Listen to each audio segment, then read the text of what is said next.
So that's what he is playing. On the right, you've got Braun-Duin. He's playing black-white mid-range, a deck that he wrote about on Star City on Thursday. And, you know, there's a long, elaborate story about Orzhov Guildgates and why he loves it. Yeah, he had one in his pocket when he won a PTQ, beat Tommy Ashton in the finals to qualify for Pro Tour Dublin, all that good stuff. But basically what happened is Kibler wrote an article about like a black-white, when he was writing about how to go about beating his deck, ironically that Braun-Duin is playing against it, he wrote about like a black-white demons type strategy that might be good against this deck, and black-white demons in general might be a thing moving forward. And that's basically what Braun-Duin has been working on, and that's what this deck is. Wrote an article called Orzhov Guildgate, correct. So if you want to check it out. But in the meantime, we're underway. Jake leads off with an Elvish Mystic into a Strangleroot Geist for his second turn play. So Brian already down to 18 without having played an untapped Shockland. Played a tapped Shockland though. He has a Godless Shrine and a Swamp. He's deciding what he wants to do here with his second turn. And he decides to Doomblade the Elvish Mystic. It's like kind of like Bolt the Bird.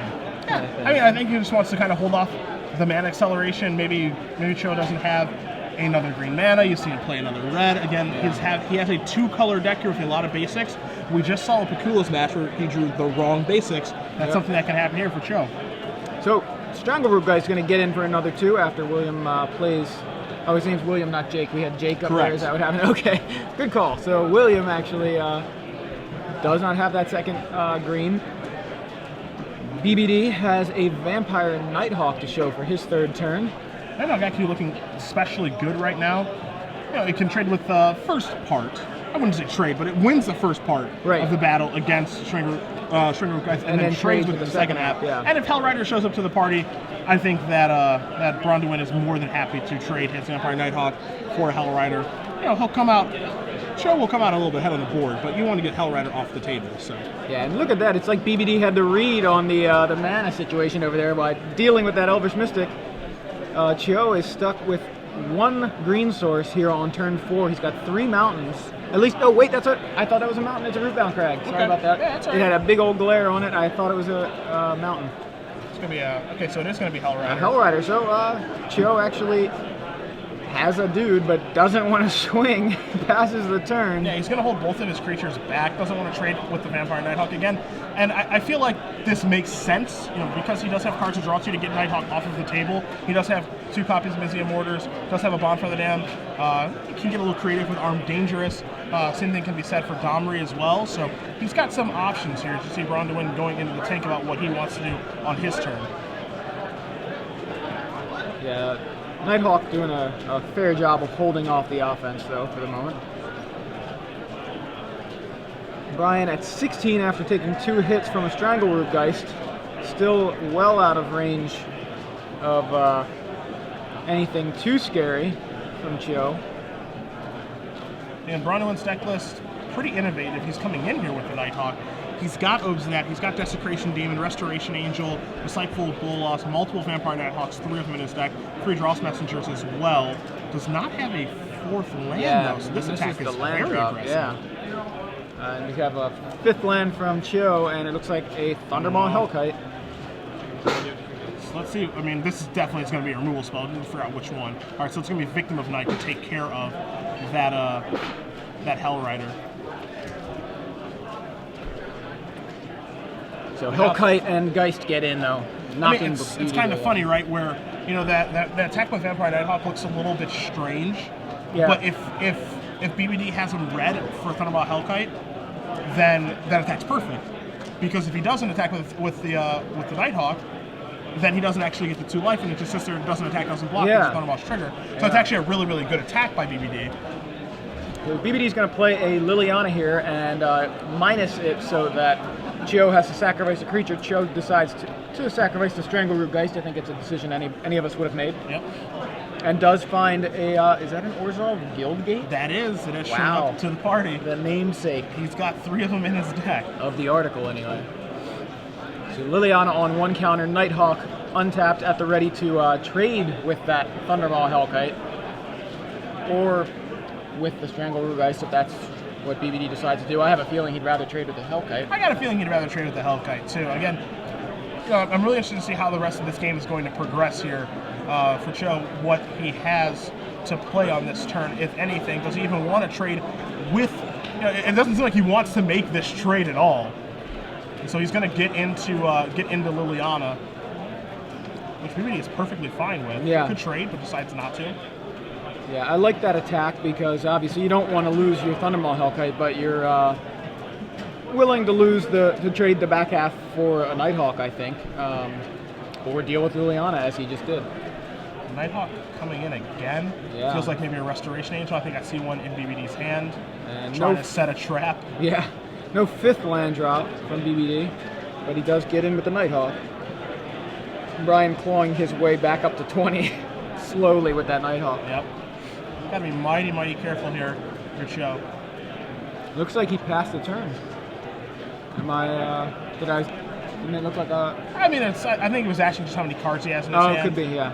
Deciding if he wants to attack or not. Again, like, this is going to be really interesting to see how familiar Cho is with BBD's article and his deck list. Because if he read the article, took it to heart, and knows everything that's going on, then he knows that BBD has Restoration Angel access to that card in his deck. But if he doesn't, or is unfamiliar and doesn't keep up on articles and stuff like that, then he's not aware that this is a thing. So he could get caught here pretty badly. So he plays a Domri Rad, which is awesome. Then he swings in with both guys. So he may be running himself right into that Restoration Angel trap, as you mentioned, but BBD still has to have the Angel, and there it is. Okay, so Restoration Angel. Blink the Nighthawk. Nighthawk trades with the Thundermaw. Angel deals with the Geist. Yeah, the worst thing that can happen here is a Gore Clan Rampager, which Cho obviously doesn't have. Yeah. Did he activate the Domri? Not yet. No, I was going to say. There we go. I was like, either the 3 is wrong or he didn't activate Domri. And it's Strangleroot Geist. But he tapped his mana in such a fashion that he can't play Strangleroot Geist post-combat, using 2 forests to actually tap for the Domri instead of Forest Mountain. Not too big of a deal, except that it saves him mana for next turn if he would have been able to do it, but I guess it all depends on what he has available next turn and needs to cast. It cast. could end up being a pretty big deal, actually, oddly enough, because, if he does draw Mizian Mortars that he wants to overload, or draws a Bonfire of the Damned that he wants to put all of his mana into, now he has to reconsider his options on what he wants to do for the turn, where his options would be a little bit easier because he'd have access to all of his mana. Right. So BBD still has not found that 5th land, but is doing okay. Finds, looks like he has an Oblivion Ring. It does. Very nice answer for a Domri. It's a 2 of in his deck. It's a clean answer to Domri right now. Get that thing off the table. You know the red-green deck doesn't have any way to get Oblivion Ring off the table, so that's going to take care of the Planeswalker. And I like what BBD's doing here. Of course, he knows about the Strangleroot Geist, but at the same time, this deck has a lot of haste in it. It's basically all haste. It's a haste theme deck. Right. So playing defensively instead of trying to maybe erase or get 3 points of damage in here with the Restoration Angel, I just like that a lot better. Yeah, he's just going to block immediately. Yeah, so Strangleroot Geist comes down, swings, Angel gets in the way. And now Bonfire takes care of the rest of it. And yeah, Bonfire will clear the Angel out of the way. That was a very troublesome Restoration Angel for Cho. When he slams down his 5th land, it's going to play Hopes of that. And this game is taking a turn. Yeah. Cho finally deals with that Angel, only to have to deal with a Spirit. It's a little bigger than a Spirit. Yeah, and he's going to blink it out. I was curious if he was going to do that or not, but he is going to blink it out. Doesn't want it to get snagged off by like a bad Miracle Bonfire if he has additional ones. We know that he doesn't. He only has one in his main deck, but doesn't want anything stupid to happen to his Obsidian because it's much more valuable as coming in and out than as a blocker. So an Arbor Elf joins the force on Cho's side of the board after a swing from the Strangleroot Geist. And Obsidian comes back at the beginning of BBD's turn. And he's going to come over and hit William for 5. Blink out. But Obsidian has done 9 already. Yeah, it's doing what it does. Take over a game. It's funny that this card is so good against aggressive strategies, but it is. I mean, you would think that gaining 2, a card that comes in, gains 2, drains 2, and then isn't there to block, you would think that it wouldn't be that good. against aggressive strategies, but it just changes the way that they have to play the game. They might have to slow down attacking. They can't find a removal spell to kill it because oftentimes when you're playing an aggressive deck, your removal is sorcery speed, or it's like a damage-based removal spell that can't kill a 5 toughness creature. Right. So it actually ends up lining up really, really well against an aggressive deck, and you see Chio actually just concede the game because he knows he can't get out from underneath. Odds of that, draining him and braining him, a term that BBD likes to use. I like it, drain him and brain him. So how many odds of that? He is playing 2 main deck guys, just out of curiosity. Really, didn't see a lot from BBD's deck there, considering some of the interesting cards and interactions he's got in there. He's got the Disciple of Bolas, Geralf's Messenger combo, or Disciple and Desecration Demon, also a nice way to draw a bunch of cards.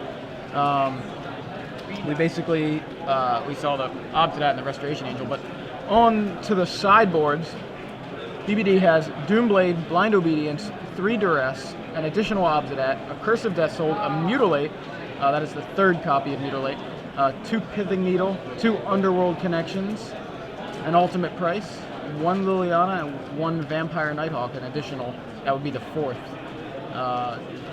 So kind of a mix of removal and kind of bigger threats.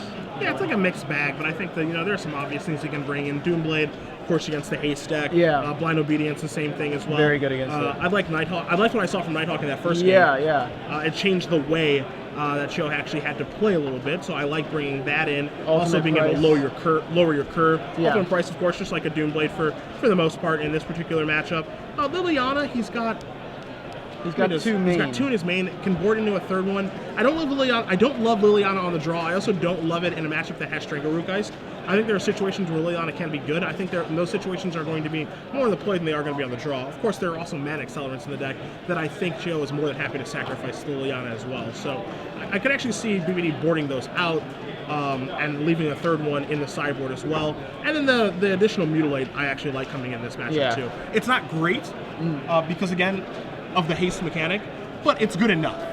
I think that it warrants its position coming in here. So if he brings in Doomblade, Blind Obedience, Ultimate Price, Mutilate, and Vampire Nighthawk, there's 5 cards. Do you think he brings in another Obsidat? Probably not. Maybe. Possible. I mean, he could board in 6. I think he's happy to board out 3 Geralf's Messengers since they're going to come in and play tapped. It's just not going to do what he wants to do in the matchup, so I think that's easy to board out. Board those out, board down to 2 Lilianas. So we're looking at 5 there, and maybe he can board out like a Sign in Blood. But then again, I didn't realize that he has 2 Blind Obedience in his main deck. Right. So does he want a 3rd one because additional copies have diminishing returns? I'm not sure. I guess, what is the 3rd one there for if not, in the board, if not for this deck? Yeah, you make a very, very good point there. So, I imagine he brings it in. How about Chio's side of the board? 3 copies of Burning Earth, 2 Zealous Conscripts, 3 Volcanic Strength, 2 Bonfire of the Damned, a Mysian Mortars, a Searing Spear, 1 Trader's Blood, and then 2 Hound of Gristlebrand, a card we have not seen very much of. Hound of Gristlebrand. Because people are moving towards 2-color decks, Burning Earth's not going to really be at its best here. You look at the basic count there for BBD. He's got 12 Swamps in his deck, and he's got 4, 8, 9, 7, 12, 13 non-basic. So 25 lands, 12 of which are basic. So Burning Earth's not really going to be at its best. So I think that's going to stay at home. 2 Zealous Conscripts, however, I actually do like quite a bit.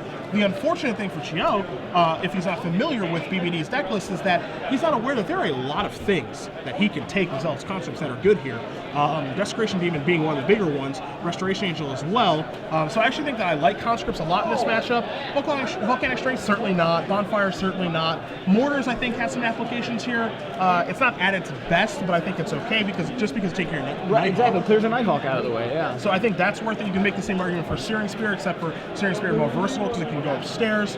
Hound, oddly enough, I don't really know what that's going to be good against. If maybe it's good in the mirror? You don't remember what Hound of Gristlebrand is, it's a 2/2 for 4, which is awesome.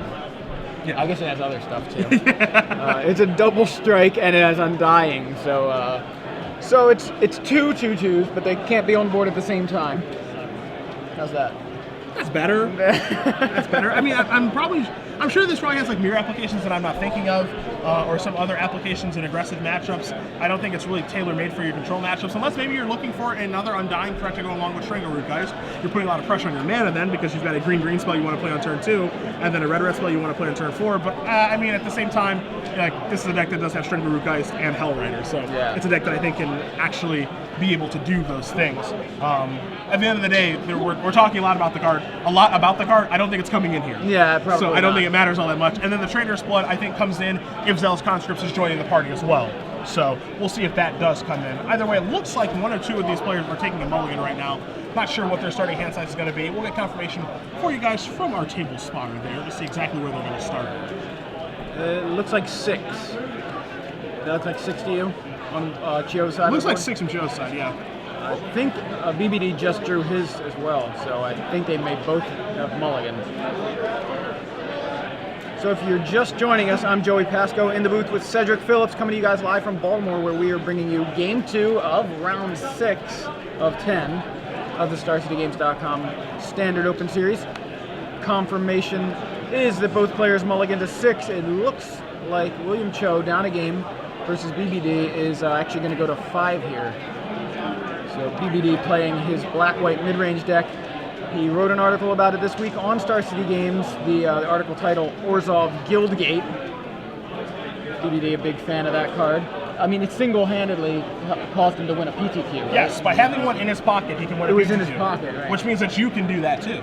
Yeah. Anyone can do that. Just carry one around with you. Is there a specific pocket you should have it in? That, I'm not sure. I would need confirmation. I feel like breast pocket. We'll have to confirm. Assuming that you're wearing a button-up shirt. Well, you have to if you want to wear it in your breast pocket. True, that's true. All right, we're underway here. Turn 2, Strangleroot Geist from Chio. 2 BBDs, turn 1, Orzhov Guildgate. BBD has that blind obedience, so we're going to see how much of an impact that has. As you mentioned, the subsequent copies will have diminishing returns, but I think BBD is willing to take that on the chin there if he can get that effect as early as turn 2 against a hasty red-green deck. So yeah, I mean, this card's absolutely incredible against this deck. Of course, incredible against haste in general, and then extort.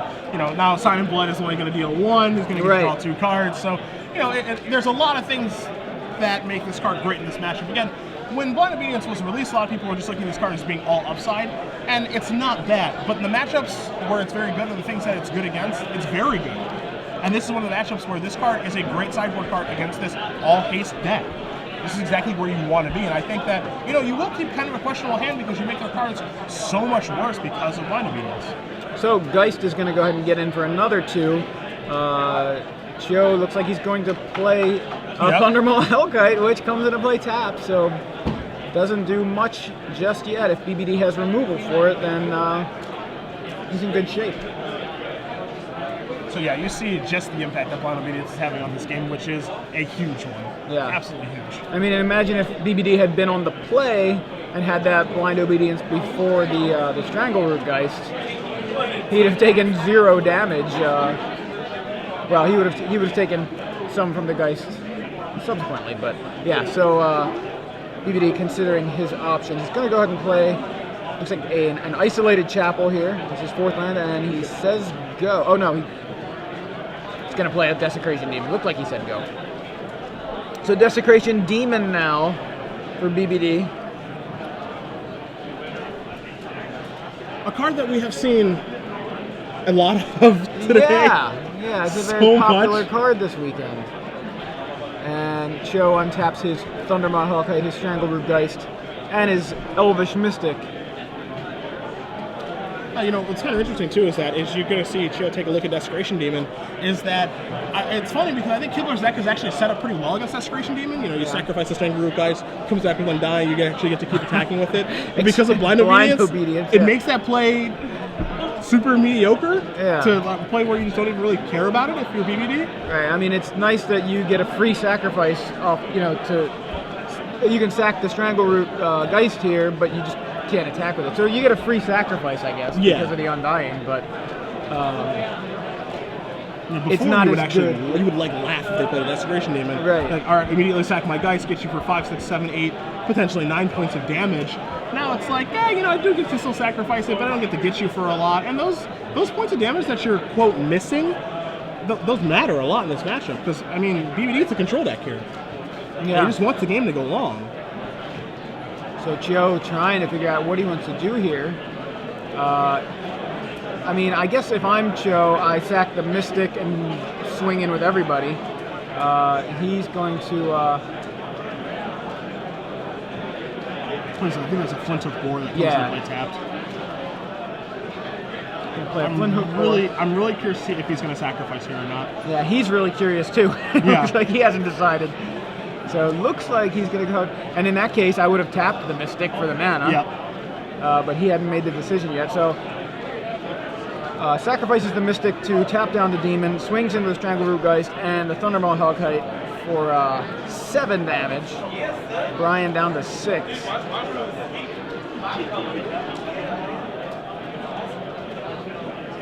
So the demon is tapped, but I think we're on BBD's turn. Yeah, are we on? Yeah, it looks like it. He's just going to pass the turn. Land back. go, yeah.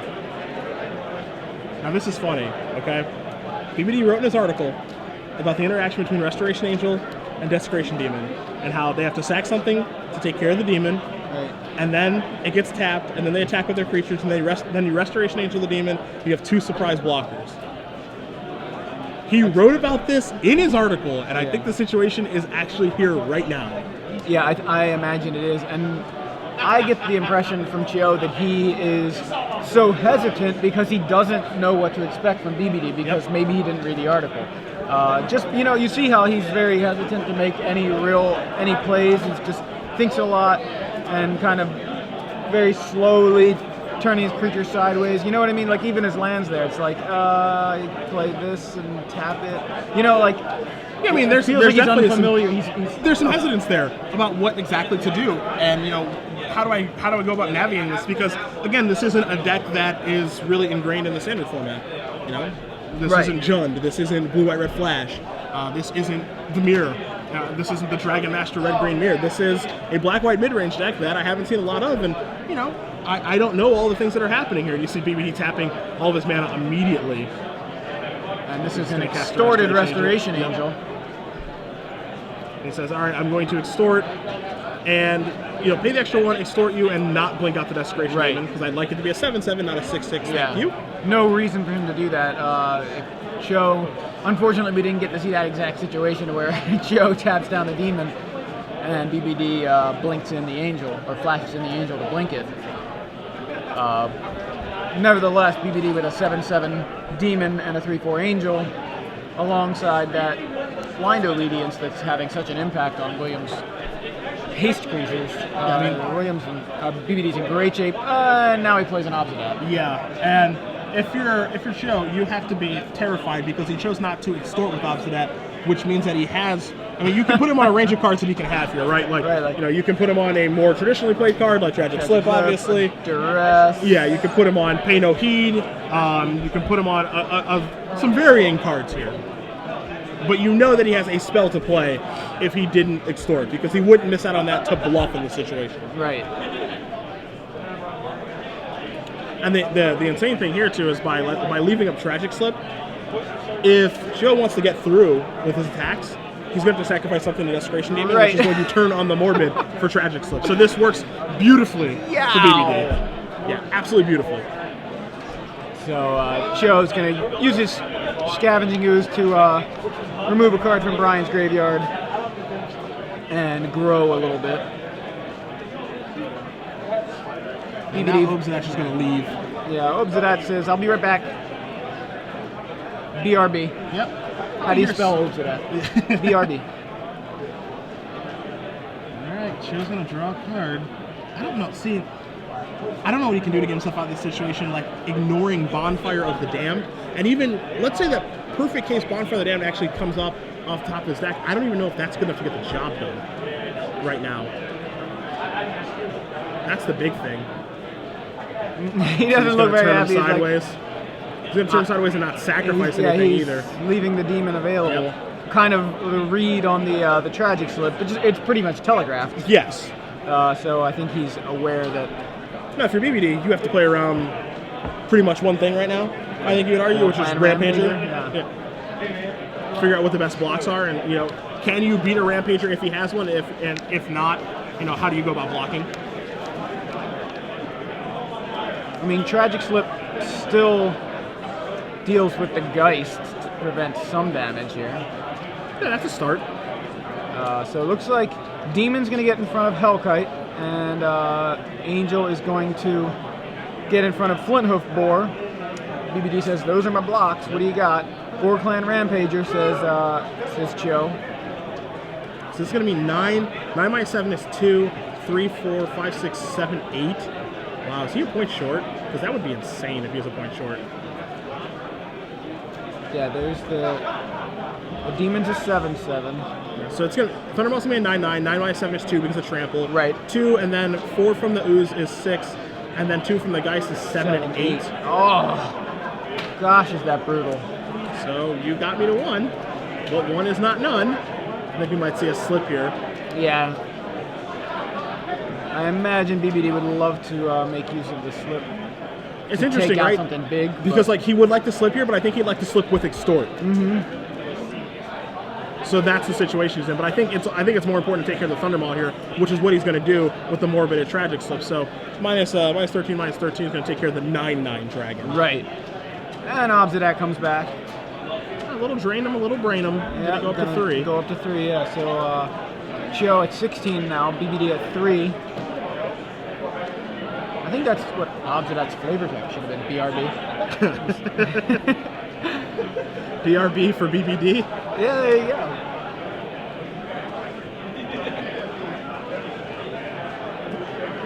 So what's he got in his hand? That's the question right now. I mean, he's at 3. There's North-South Guildgate. Why, that's hilarious. I wonder if he has... That shouldn't be that funny. Yeah, he's got 3 in his main deck and 1 in his pocket. Presumably. Alright, what's our follow-up? Can we get confirmation whether he has a Guildgate in his pocket? Talk to the table spotter, not sure. I'd like to believe he has one in his pocket. So BBD kind of on the ropes a little bit. I mean, he's at 3. It's a scary place to be against a deck like this red-green deck. Yeah, I mean, he's got the Hastings cut off right now, so now he's just trying to not die like a Searing Spirit type card. Yeah. Any damage that can actually happen, any reach that the red-green deck does have. Luckily for him, this deck doesn't have a ton of it. He has 1 Searing Spirit in his sideboard, does show. He's got 1 Bonfire in his main and 1 in his sideboard, so he doesn't have a lot of reach. So here's a Flinthoof Boar that's going to come to play tapped and pass the turn back. So Blind Obedience is doing a ton of work in this game, but BBD needs to find some spells to actually keep extorting to keep his life total high. As you see, that turn he decided to keep Obsidat around as a blocker. Yeah, that's really telling. Yeah. So Cho's Flinthoof Boar comes into play tapped, passes back to BBD.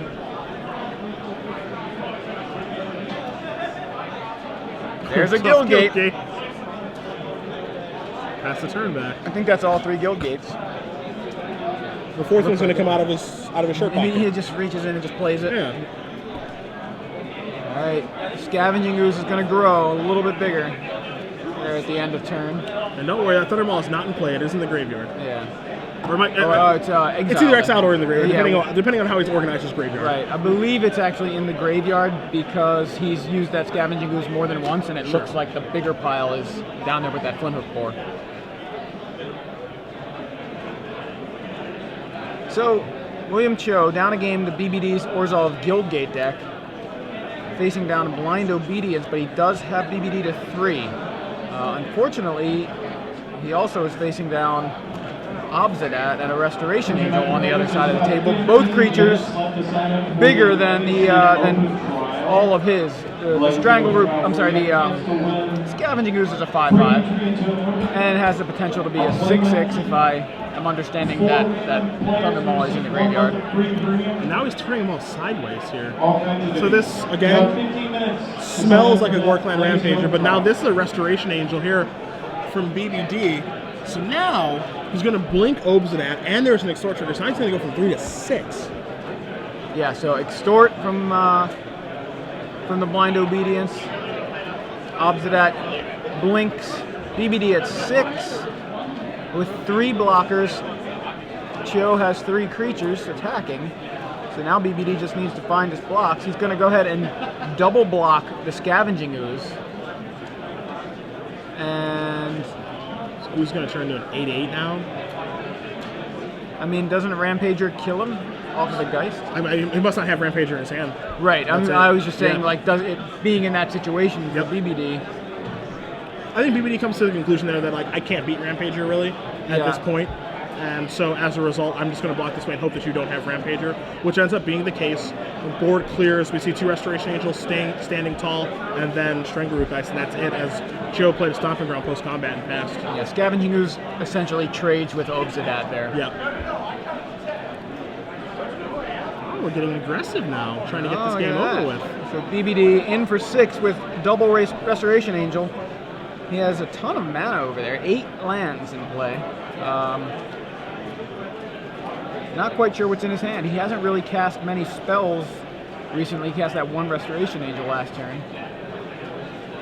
He's got a Gala Shrine tapped. I kind of like this attack too. Okay, he's got a follow-up. Never mind. He's got Desecration Demon.